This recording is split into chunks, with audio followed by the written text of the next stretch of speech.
మొన్నటిదాకా ఎండలతోటి ఉక్కిరిబిక్కిరైన జనాలకు చల్లటి వార్త పట్టుకొచ్చిన వానాకాలం మొదలైందిగా. హైదరాబాద్ వాతావరణ కేంద్రం పెద్దోళ్ళు ముచ్చట ఏం చెప్పిండ్రంటే ఇయ్యాల రేపు మన తెలంగాణ జిల్లాలల్లో వానలు పడతాయట.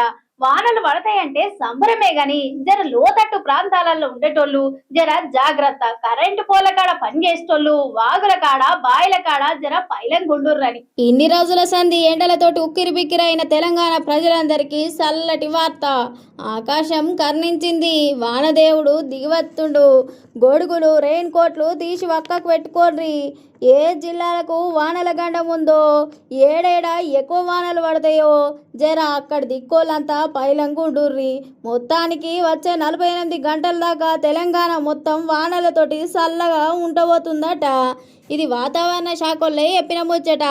ఇన్ని రోజులకేంచి బోర్లు ఎండిపోయి పొలాలు బీడులైపోయి రైతులు కన్నీళ్లు పెడుతుండ్రు.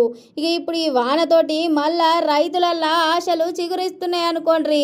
జర అందరూ పైలంగుండుర్రి. కరెంటు పోల్ల కాడ చెట్ల కింద నిలబడకుర్రి. లోతట్టు ప్రాంతాలలో జర అలర్ట్ గుండుర్రి.